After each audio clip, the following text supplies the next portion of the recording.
우리 51편의 표제는 다윗이 밧세바와 동침한 후 선지자 나단이 그에게 왔을 때라고 말하고 있습니다.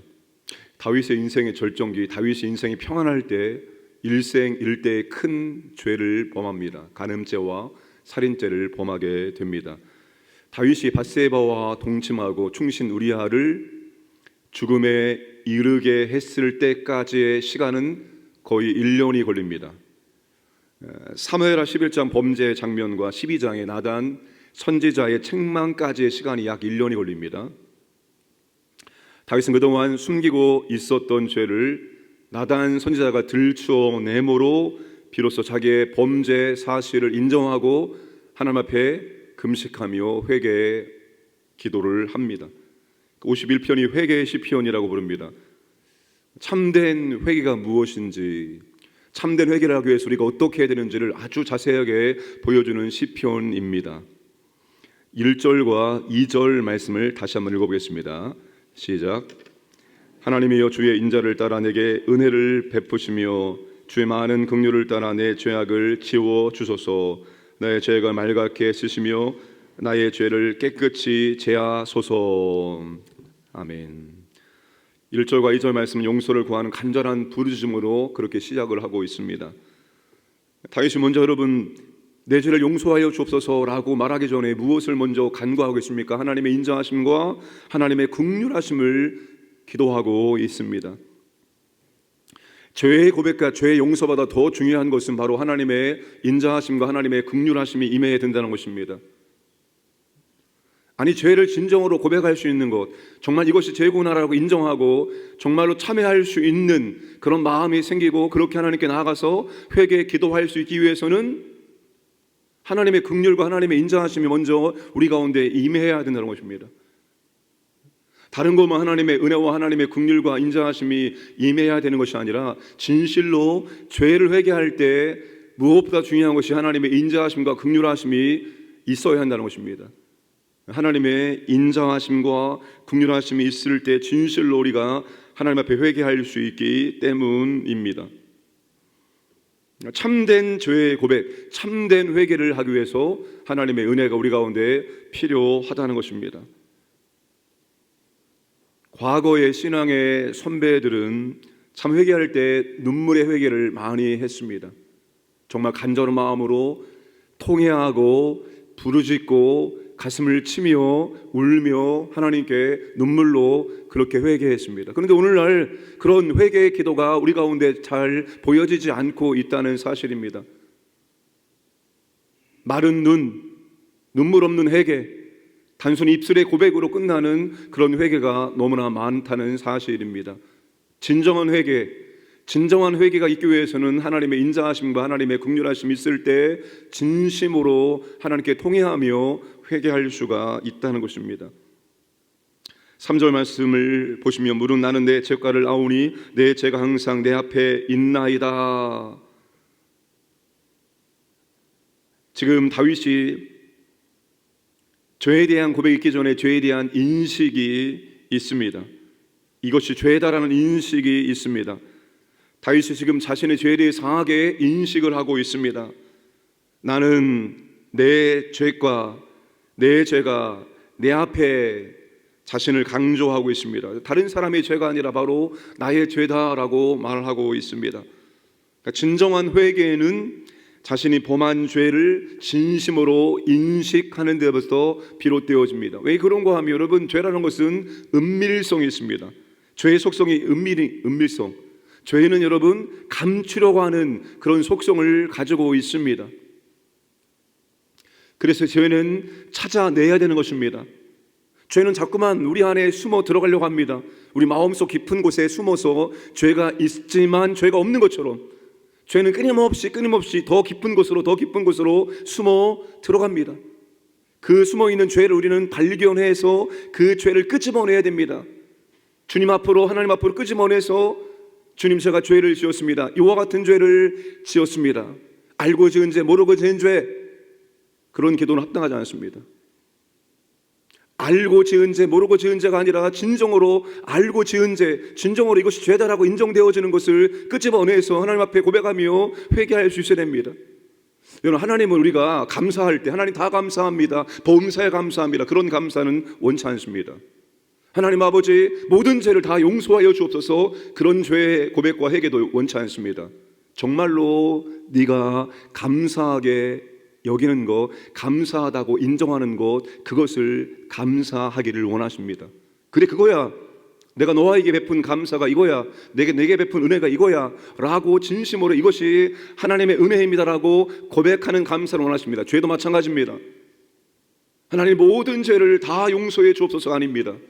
내가 너로 하여금 깨닫게 한 그 죄, 너의 마음속에 깊이 숨겨져 있는 그 죄, 그래서 1년 동안 고백하지 않았던 그 죄를 하나님 앞에 고백하기를 원합니다. 하나님, 그때 제가 어떤 상황 속에서 제 마음과 동기와 태도가 이랬었고, 제가 그래서 누군가에게 무엇인가 이렇게 저렇게 죄를 지었습니다.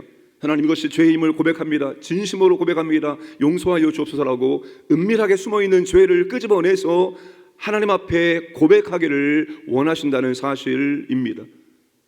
그래서 여러분, 하나님 말씀이 선포되어지면 정말로 숨겨져 있는 그 죄악이 밝혀 드러나게 되어 있습니다. 하나님 말씀은 진리고 하나님 말씀 빛이기 때문에 빛이 우리를 비칠 때 엑스레이를 찍는 것처럼 우리 내면 속에 깊이 숨겨져 있는 죄가 그 말씀의 빛 가운데 분명하게 여실히 드러나게 되어 있다는 사실입니다. 말씀을 읽을 때마다, 말씀을 들을 때마다 그 말씀의 빛이 내 내면 급속한 곳에 숨겨져 있는 죄를 보게 하고 죄를 인정하게 만들고 그 죄를 끄집어내서 하나님 앞에 고백하며 회개할 수 있는 저와 여러분 되기를 주님의 이름으로 축복합니다.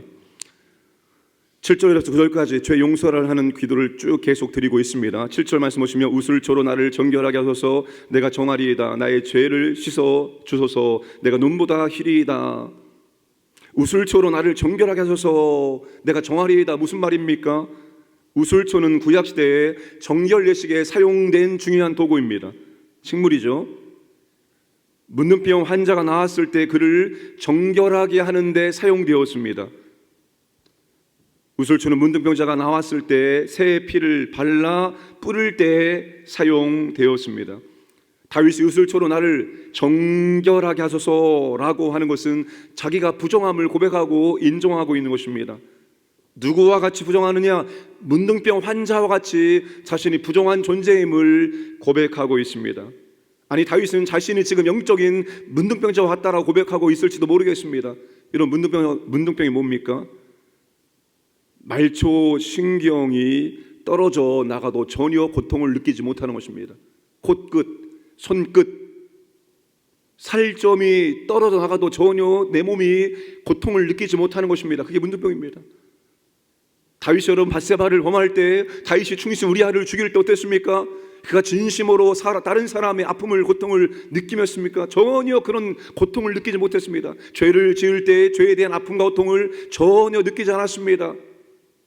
그렇게 죄를 지었습니다. 우리아를 범하고 충신 우리아를 죽였죠. 밧세바를 범하고. 자신이 그러와 같다는 것입니다. 자신의 정욕을 채우고자 다른 사람의 고통을 전혀 느끼지 못했다라고 다윗이 고백하고 있을지 모르겠습니다. 눈보다 희게 만들어달라고 간절한 마음으로 기도하고 있습니다. 여러분, 오늘 우리는 그리스도께서 우리의 모든 죄를 위해서 피를 흘리셨기 때문에 더 이상의 피가 필요 없습니다.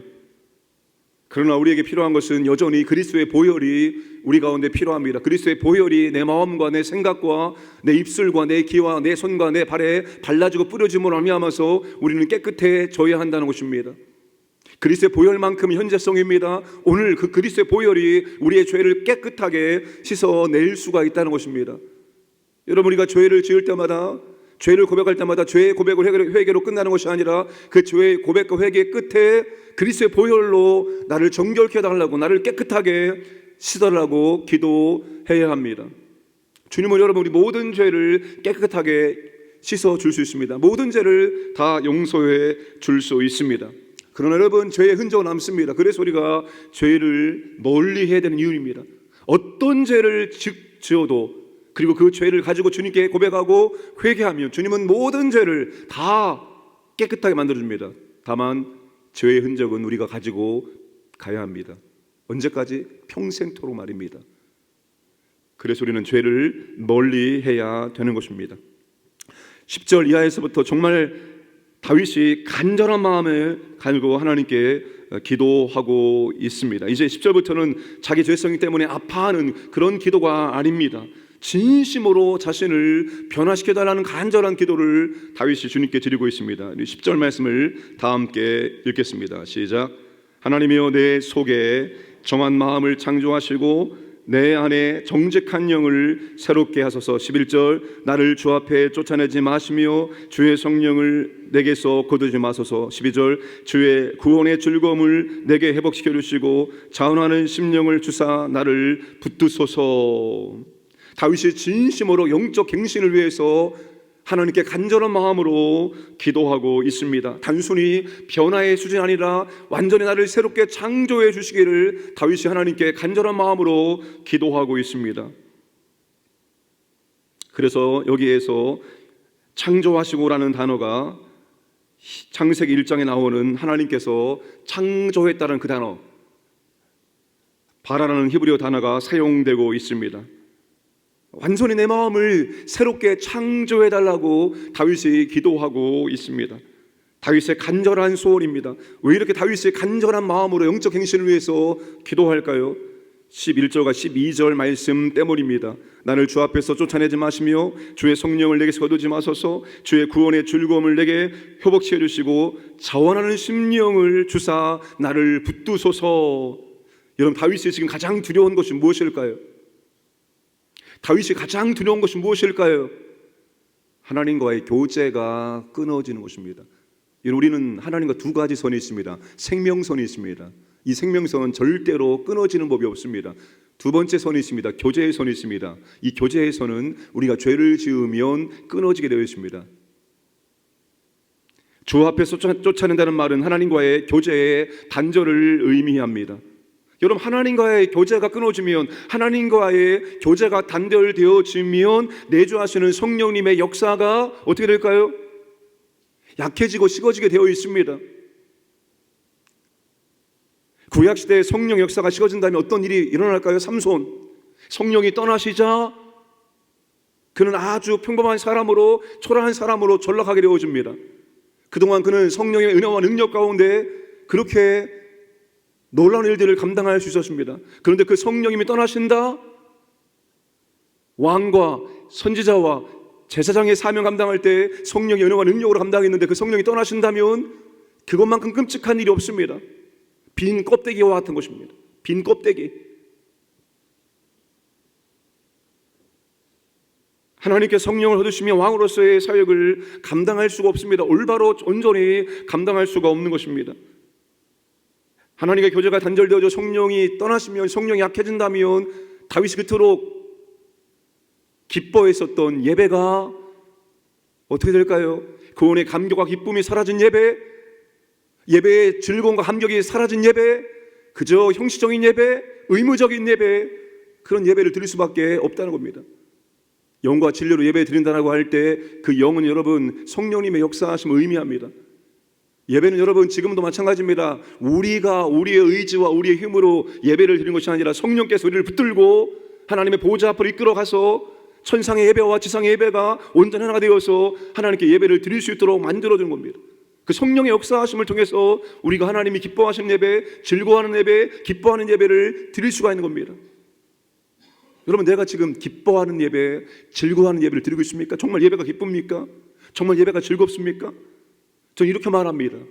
우리 일주일의 삶 가운데 가장 기쁘고 즐거운 시간은 주일 예배 시간이다라고 말합니다. 그 예배가 하나님을 만나는 시간이기 때문입니다. 가장 사랑하는 하나님, 우주 만물을 창조하신 전능자를 만나는 그 시간이 재미가 없다, 즐겁지 않다, 그냥 왔다라고 말한다면 이것은 올바른 신앙인의 모습이 아닙니다.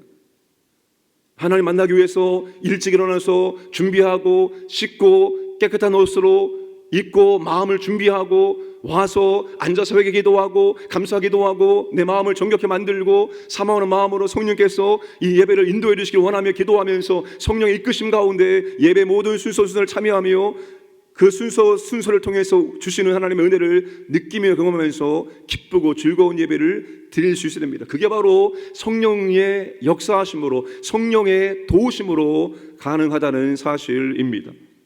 다윗이 여러분 바로 그것 때문에 다윗은 간절한 마음으로 기도하고 있는 것입니다. 하나님과의 교제가 단절되어지고 성령의 역사가 식어짐으로 말미암아서 예배에 기쁨도 없고 감격도 없고 왕의 사명도 제대로 감당하지 못하는 그런 자신의 모습을 생각하면서 간절한 마음으로 회개하며 다시 하나님의 은혜가 임하기를, 교제가 회복되기를, 성령의 충만하게 역사하기를 간절한 마음으로 기도하고 있다는 사실입니다. 여러분, 오늘 우리도 마찬가지입니다. 우리가 기도할 제목들이 얼마나 많습니까? 정말 중요한 제목, 다른 어떤 것들보다 더 중요한 기도 제목은 하나님과의 온전한 교제가 깊어지고 또한 내주하시는 성령님의 역사가 풍성하게 나타나기를 간구하는 기도가 가장 중요한 기도입니다. 여러분, 사소한 거 100개 하는 것보다 근본적이고 중요한 거 한 가지를 하는 게 훨씬 더 중요한 법입니다. 사소한 거 100가지 하면 뭡니까? 가장 중요한 것을 못 해버리는데, 가장 중요한 거 하나님과의 교제, 그리고 성령의 충만하심의 역사, 그것이 오늘 내 삶 가운데, 내 마음 가운데 풍성하게 나타나기를 간구하시기를 주님의 이름으로 축복합니다. 그런 다음에 13절 이하에서부터 그리하면이라고 말합니다. 그리하면 하나님 내 죄를 용서해 주시고 다시 나를 새롭게 해주시고 성령 충만케 해주신다면 내가 어떻게 하겠느냐?